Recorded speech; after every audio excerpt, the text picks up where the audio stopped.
전능하신 하나님 주께 감사드리세. 날 위해 이 땅에 오신 독생자 예수, 나의 왕과 뜻하게 주를 사랑합니다. 날 위해 이 땅에 오신 독생자 예수. 사랑하는 서민교회 성도 여러분, 안녕하십니까? 오늘 하루 어떻게 보내셨습니까? 여러분들이 보낸 오늘 하루가 정말 주님 안에서 행복한 시간이었기를 바랍니다. 지금 이 시간은 하나님과의 특별한 만남을 갖는 예배의 시간입니다. 우리의 마음속에 하나님의 거룩한 형상이 그려지는 그런 아름다운 시간이 되기를 바랍니다. 오늘은 창세기 4장의 끝부분에 나타나는 에노스와 창세기 5장의 끝부분에 나타나는 에녹에 대해 살펴볼 수 있는 시간을 갖도록 하겠습니다. 지난 시간 우리는 창세기 4장에서 가인의 제사와 아벨의 제사의 차이점이 무엇인지 명확하게 확인해 볼 수 있었습니다. 오늘날 우리가 예배를 드릴 때에도 우리의 마음속에서 하나님의 언약이 선명하게 드러나길 소원해 봅니다.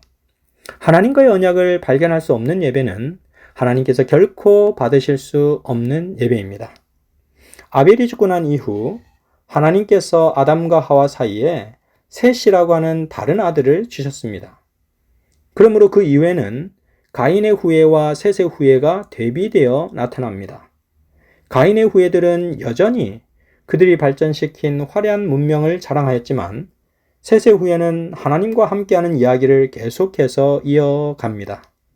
창세기 4장 26절 말씀을 보시면 이렇게 기록이 되어 있습니다. 셋도 아들을 낳고 그의 이름을 에노스라 하였으며 그때의 사람들이 비로소 여호와의 이름을 불렀더라. 여기에 보면 에노스 때의 사람들이 비로소 여호와의 이름을 불렀다라고 기록하고 있습니다. 여기서 부르다라는 단어는 찬양하다라는 뜻과 함께 도움을 청하다라는 뜻도 갖고 있습니다. 에노스 시대의 사람들은 여호와 하나님을 찬양하며 그분께 도움을 청했다라는 것입니다. 그렇다면 우리가 생각하기를 에노스의 아버지인 셋의 시대에는 여호와 하나님의 이름을 부른 사람이 없었을까라는 생각이 듭니다.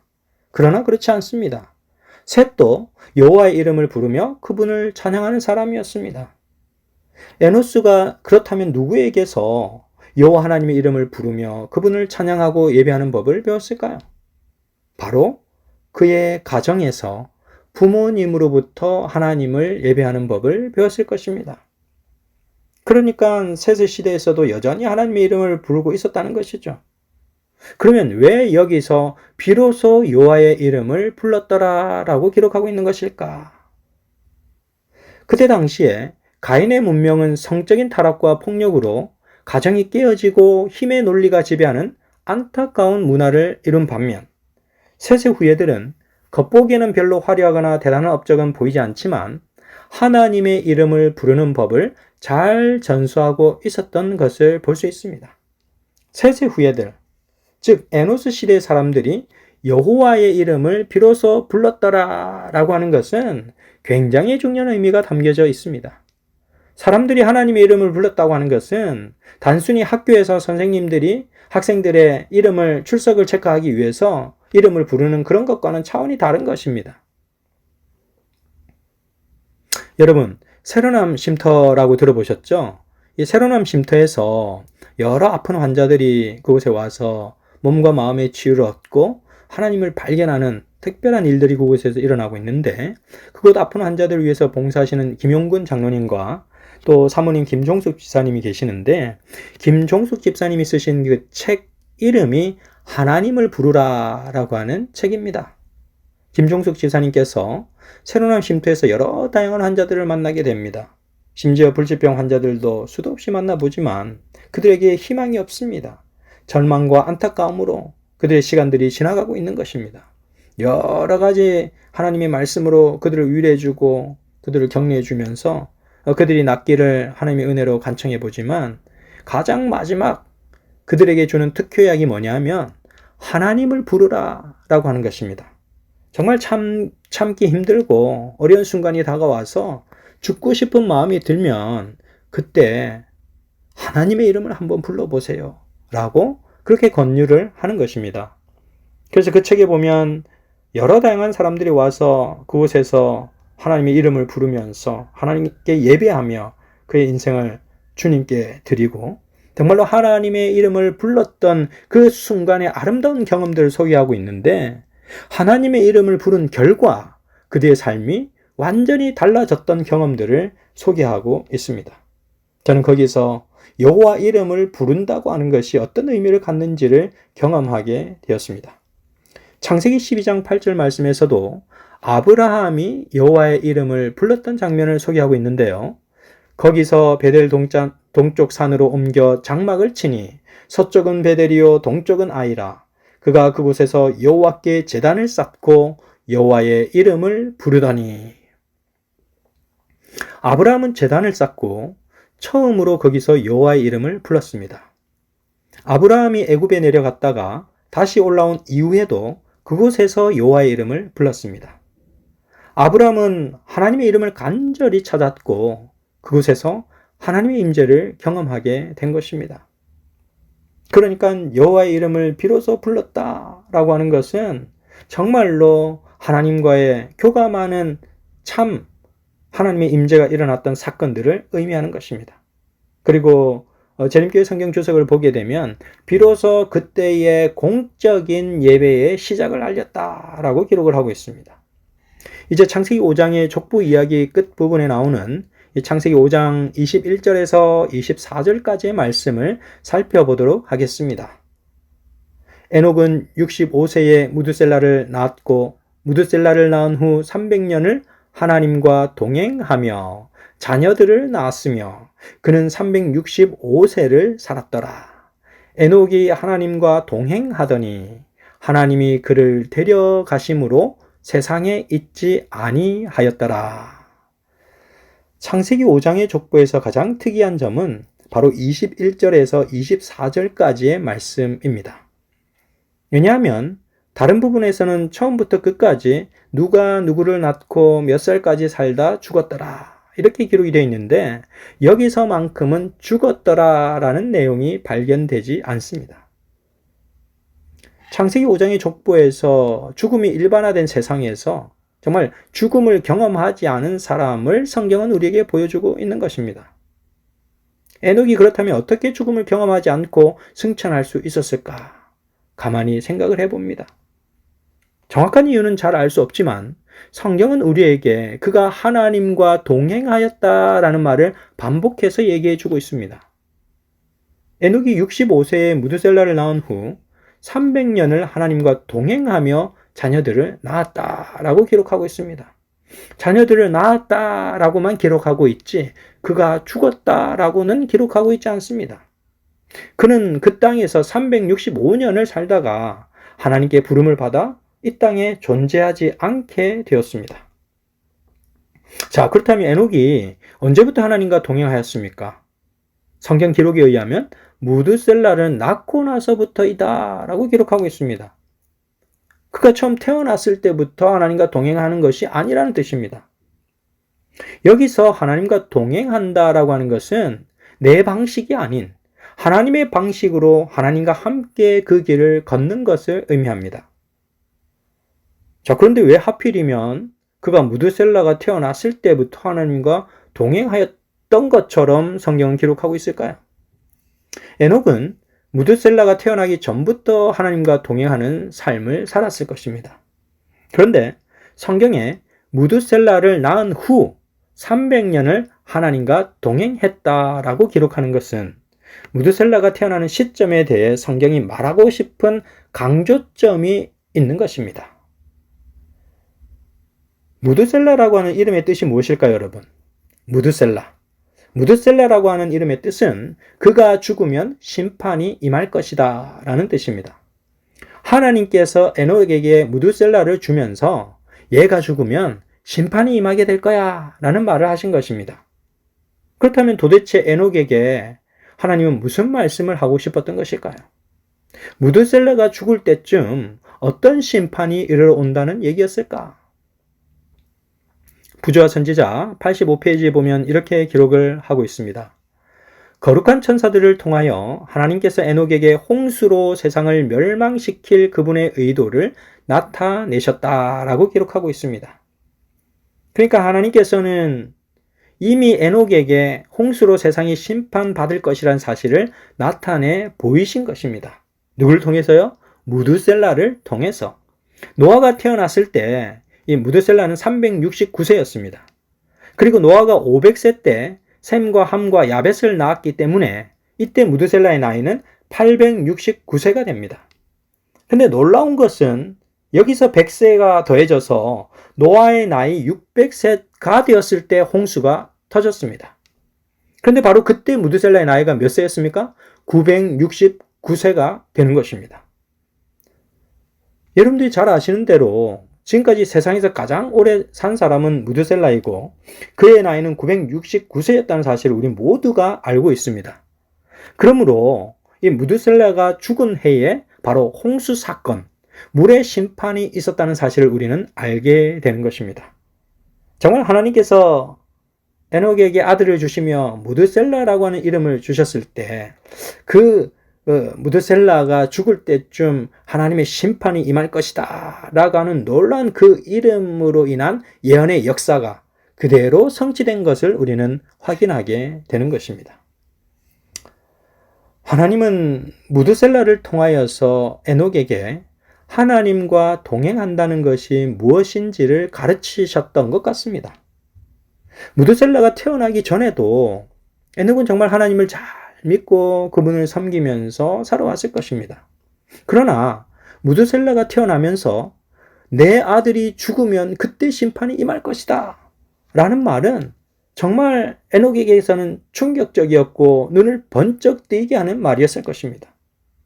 에녹은 하나님을 사랑하였지만 그 사건 이후로, 그 말씀을 들은 이후로 더 겸허한 마음으로 하나님을 바라보았을 것이며 아들 무드셀라를 바라볼 때마다 하나님의 심판에 대하여 생각하지 않을 수 없었을 것입니다. 또한 이 무드셀라가 성장해 가면서 때로는 몸이 아프고 정말 시름시름 앓을 때도 있었을 것입니다. 그때는 에녹의 마음이 어떠하였겠습니까? 그 아들의 시름시름 앓는 모습을 보면서 그는 회개하며 주님께 모든 죄를 토로하는 그러한 모습들이 있었을 것입니다. 이것이 바로 하나님과의 동행입니다. 언제 어디서 무엇을 하든지 늘 그의 가슴에 하나님의 말씀이 살아서 움직이고 그 말씀으로 인해 삶의 용기를 얻을 수 있는 순간이 바로 하나님과의 동행입니다. 하나님께서 나에게 주신 말씀이 나의 뇌리에, 나의 가슴에 늘 살아 숨쉬어서 하나님과의 동행을 꿈꾸는 그런 여러분과 제가 되시기를 간절히 바랍니다. 하나님의 뜻이 언제 나에게 있어서 성취될지 잘 모르지만 그분의 약속을 믿고 하나님의 말씀을 따라 우리의 삶의 방식을 바꾸어 가는 것이 그것이 바로 하나님과의 동행입니다. 에녹이 하나님과 300년을 동행하면서 아무런 어려움과 고난의 시기가 없었겠습니까? 그에게도 어려움과 고통과 눈물이, 시련이 다가왔을 것입니다. 그러나 에녹은 언제나 하나님을 바라보며 그 모든 시련을 이겨냈었음을 우리는 확인하게 되는 것입니다. 또한 부조와 선지자 86페이지에는 이렇게 기록이 되어 있습니다. 에녹은 의의 전도자가 되어 하나님께서 그에게 계시한 바를 백성들에게 알렸다. 주를 두려워한 자들은 이 거룩한 사람을 찾아와 그의 교훈을 받고 그와 함께 기도하였다. 그는 또한 공적으로도 일하며 경고의 말씀을 듣고자 하는 모든 자에게 하나님의 기별을 전하였다 라고 기록하고 있습니다. 에녹은 한가롭게 시간을 보낸 것이 아니라 홍수의 심판을 전할 예언자 혹은 선지자의 역할을 잘 감당하였음을 우리는 확인해 볼 수가 있습니다. 하나님은 노아에게 홍수 사건을 알려주시기 전 이미 에녹을 통하여 노아 홍수에 대한 기별을 먼저 전하게 하셨고, 그런 긴박한 심판의 기별을 통해 온전히 그는 하나님과 동행하는 삶을 살 수 있었습니다. 서면교회 성도님들은 에노스 시대의 사람들처럼 여호와의 이름을 간절히 부르는 사람들임을 인하여 하나님께 감사를 드립니다. 저는 예레미야 29장 13절에서 하나님은 너희가 전심으로 나를 찾으면 나를 만나리라 라고 하셨던 그 말씀을 기억합니다. 화요일, 금요일, 안식일 매 예배 시간마다 하나님의 이름이 불려지고 하나님께서 우리에게 다가오시며 우리를 만나주시는 하나님으로 인하여 힘을 얻는 여러분과 제가 되시기를 간절히 바랍니다. 또한 이 시대에 저희는 마지막 시대의 부름을 받은 사람들입니다. 이 마지막 시대의 심판의 기별을 가진 사람들로서 정말 잠들어 있는 세상을 깨우고 그들로 하여금 하나님을 바라보도록 인도하는 역할을 부여받았습니다. 하나님께서 물로 세상을 심판할 것이다 라고 하는 기별을 가졌던 에녹이 그 기별 때문에 하나님과 함께 동행할 수 있었던 것처럼 우리도 새 천사의 기별을 신속하게 전하며 사람들을 깨우고 영적 부흥의 시대를 마련하여서 정말 예수 그리스도의 재림을 위하여 잘 준비되어질 수 있는 그런 서면교회 성도님들과 제가 되기를 간절히 바랍니다. 이제 약속의 말씀을 붙잡고 기도하는 시간을 갖도록 하겠습니다.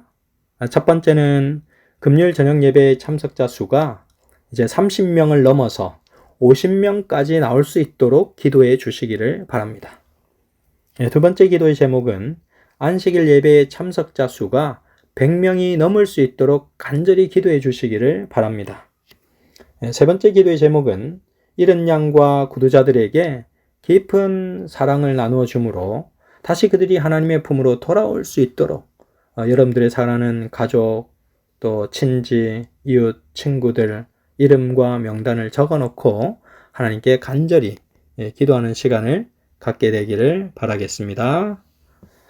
자, 이제 두 손을 모으시고 하나님께 기도하는 시간을 갖겠습니다. 자비로우신 하늘 아버지, 오늘 저희들의 생일을 인도해 주시고 오늘 이 저녁 하나님과의 약속된 시간에 하나님 앞으로 나와서 하나님께서 들려주시는 기별의 말씀을 들을 수 있도록 도와주셔서 감사를 드립니다. 오늘 창세기 4장과 5장의 말씀을 통하여서 에노스 시대의 가인의 후예들이 정말 번창한 문화를 자랑하고 있었던 그 시대에 에노스와 그 시대의 하나님의 백성들은 믿음으로 주님께 나아가는 법을 배우며 정말로 그들이 하나님의 이름을 의존하는 법을 배워왔던 것을 우리는 보게 되었습니다. 아버지 하나님, 지금 과학 문화가 너무너무 발전해 있는 시대에 저희들은 살아가지만 하나님을 놓치고 살아가지는 않는지 다시 한번 우리들의 생애를 뒤돌아보며 하나님을 예배하며 여호와의 이름을 부를 수 있는 저희들이 될 수 있도록 인도하여 주시옵소서. 아버지 하나님, 또한 에녹의 시대에 에녹이 정말 하나님과 함께 매 순간 동행하였던 모습을 우리에게 보여주셔서 감사를 드립니다. 아버지 하나님, 우리의 마음 가운데 있는 어떠한 두려움과 어려움의 삶의 순간들도 하나님과 함께하는 믿음으로 그 모든 것들을 이겨낼 수 있도록 인도하여 주시고 우리의 매 순간순간이 하나님께 드리는 감격의 감사의 찬양이 될 수 있도록 인도하여 주시옵소서. 오늘 이 시간 예배의 자리로 모여든 모든 믿음의 백성들의 한 사람 한 사람의 이름을 기억하여 주시고 그들의 가정과 그들의 자녀들이 하나님의 축복을 받을 수 있도록 인도하여 주시옵소서. 우리 서면교회가 정말 믿음으로 똘똘 뭉치는 교회가 될 수 있도록 도와주시고 하나님께 예배하는 예배의 공동체가 될 수 있도록 인도하여 주시고 매 새벽마다 화요일, 금요일, 안식일마다 하나님을 뜨겁게 예배하는 믿음의 영적 공동체가 될 수 있도록 인도하여 주시옵소서. 주의 영께서 우리 모든 서면교회 성도님들 각 가정을 인도하여 주시옵기를 바라오며 사랑이 충만하신 우리 구주 예수님 이름으로 기도드렸습니다. 아멘. 거룩하신 하나님 주께 감사